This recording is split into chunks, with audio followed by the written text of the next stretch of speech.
갈수록 그 의정 갈등에 대한 해법이 묘연해지고 있습니다. 그리고 증언 규모는 높고 이제는 너무나도 혼란스러워서 국민들도 어떤 상황인지 알지를 못하는 상황에 이르렀습니다. 국립대와 사립대의 증언 규모를 다르게 가져간다느니, 그리고 증언 수도 늘린다 줄인다, 정부에서는 변화 없다, 하루를 단위로 두고 여러 주체에서 매번 다른 말을 하다 보니 의정 갈등에 따른 국민들의 피해만 늘어가고 있는 상황입니다. 이럴 때는 대원칙이 있습니다. 대통령의 급발진으로 이런 상황이 발생한 만큼 급발진한 차량을 저희가 세울 때 무조건 브레이크 꽉 밟고 중립기어로 놓으라고 하는 것처럼 대통령께서 하루빨리 원점 재검토를 선언하시고, 지금 이 상황에서 당장 전공의들과 의사들이 복귀한 뒤 정치권과 함께 빠른 협상을 이어가자는 원칙을 천명하셔야 된다, 이렇게 말씀드리겠습니다. 지금 급발진한 상황 속에서 여러 주체가 핸들 갖고 다투는 상황입니다. 그런데 그게 아마 가장 위험한 상황일 것입니다. 당장 이 대통령의 급발진으로 시작된 의정 갈등이 우선 정지 상태에서 재논의 될 수 있도록 대통령께서, 그리고 오늘까지 저희 개혁신당의 전당대회 후보 등록이 진행됩니다. 이미 많은 훌륭한 분들이 등록하신 것으로 저는 들었습니다. 그리고 또 아직 고민하고 계신 후보분들도 있는 것으로 알고 있습니다. 이번 개혁신당의 전당대회는 개혁신당의 특성상 매우 창의적이고, 그리고 무엇보다도 비용 효율적으로 치러지는 전당대회가 될 것이며, 그 결과는 아마 국민들이 기대하는 아마 새로운 제3지대 모델이 될 수 있을 것이다, 이런 기대를 하고 있습니다. 우리 국민들께서도 개혁신당의 전당대회 과정에 많은 관심을 부탁드리고, 저희가 또 2기 지도부에서 더 훌륭한 모습을 통해서 윤석열 정부와 거대 야당을 동시에 효율적으로 견제할 수 있는 그런 역할을 해보도록 하겠습니다. 다음은 양양대 원내대표 발언하겠습니다. 네, 오늘 더불어민주당의 원내대표 선거 후보자 등록이 마감됩니다. 현재까지 친명 중에 친명, 찐명 박찬대 의원만이 출마 의사를 밝혔습니다. 불과 며칠 전까지만 해도 서영도, 김문석, 박주민, 김성환, 한병도 등 여러 의원들의 출마 소식이 들렸습니다. 그런데 모두 돌연히 불출마를 선언했습니다.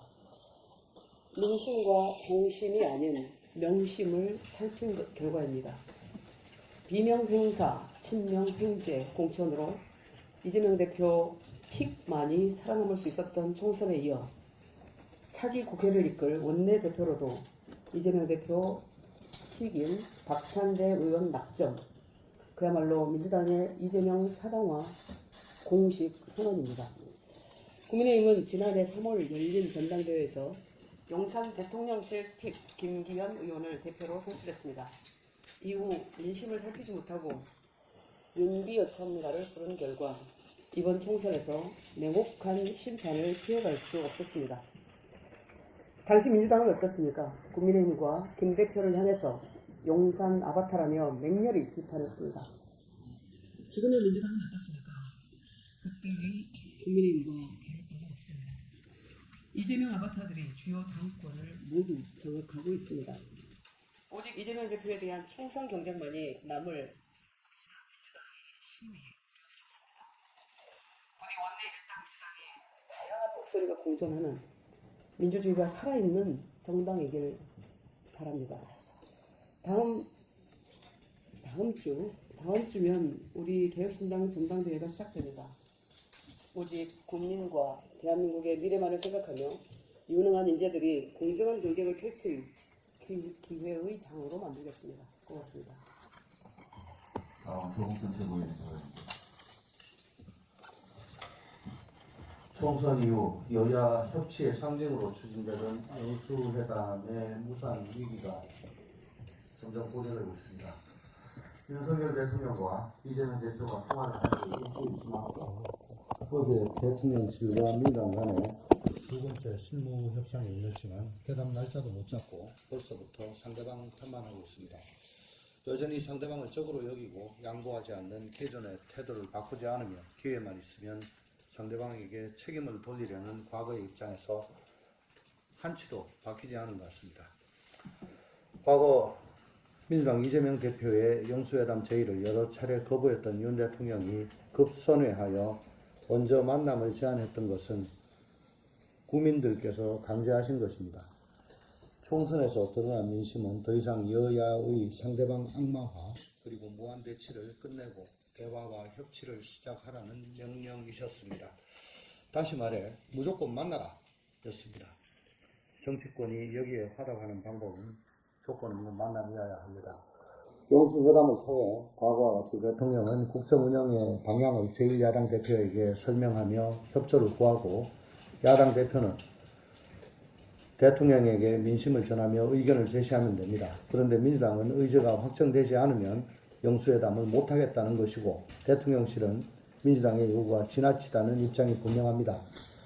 민주당은 대국민 사과, 최상병 특검, 거부권 자제에다가 13조 원 추경 등 소위 3+1 요구를 의전을 못 받고 이것들을 받지 않고 견딜 수 있겠냐는 식의 고압적 태도를 연상하게 하는 반면에 대통령실은 이미 국민적 공감대가 이뤄진 최상병 특검 수용에 대해서도 미온적 태도를 보이는 등 마치 이소부와 여우와 두루미처럼 서로 문턱을 높이며 골탕을 먹여 어떻게 하면 결렬의 책임을 상대방에게 미룰 수 있을까 궁리하고 있는 것처럼 보입니다. 영수회담이 일방의 완승으로 결론 나기를 기대하는 것은 과욕 아니겠습니까? 그리고 이번에도 진정성 없이 하도 만나라고 하니까 만났다 라며 성의 없이 보여주기식으로만 진행할 수도 없는 일 아니겠습니까? 성과도 중요하지만 대통령과 이재명 대표의 진정성은 두고 국민들께서 평가하실 겁니다.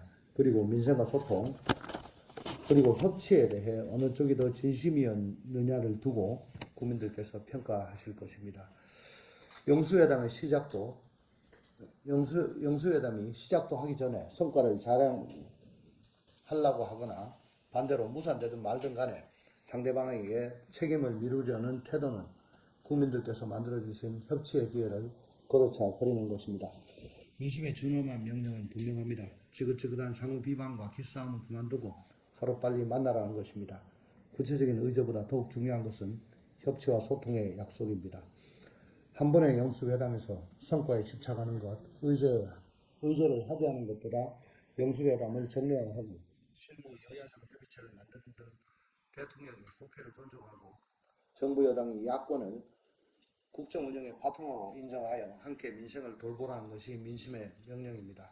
과거와 같이 상대방 때리기로 영수회담이 무산된다면 민심의 회초리는 대통령과 민주당 모두에게 향할 것입니다.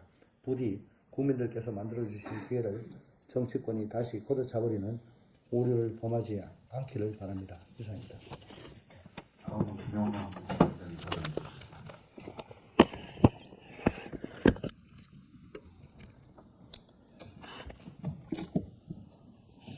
어제 한국은행이 발표한 경제지표에 의하면 올해 1분기 우리나라 국내 총생산 GDP는 전분기 대비 1.3% 성장한 것으로 밝혀졌습니다. 작년에 3분기 연속 0.6% 성장하여 저성장의 고착화가 염려되던 상황에 비하면 매우 다행스러운 결과입니다. 다만 어제 발표된 결과는 서민들이 체감하는 바닥 경기와는 너무나도 동떨어진 수치이기에 다소 의아스럽기까지 합니다. 반도체의 업황 회복 등에 의하여 순수출 증가가 GDP 증가에 기여했다는 설명은 수긍할 수 있으나 건설 투자와 민간 소비의 증가가 GDP 성장에 큰 몫을 하였다는 대목은 그동안 전해지던 또 체감되던 상황과는 너무나도 다릅니다.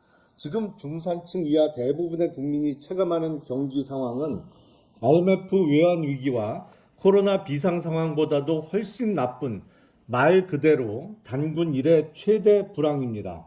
은행과 제2금융권의 증가하는 연체율이 한국은행이 발표한 경제지표와는 다른 상황에 대한 반증입니다.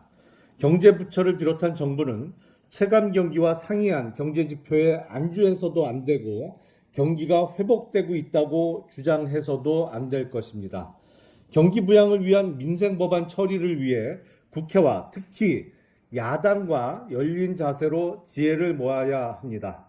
1분기 1.3% 성장 및 내수 경기 화랑 등의 발표는 많은 국민들의 염장을 지르는 내용이기에 정부는 더욱 낮은 자세로 민생을 챙기는 모습을 보여야 할 것입니다. 이상입니다.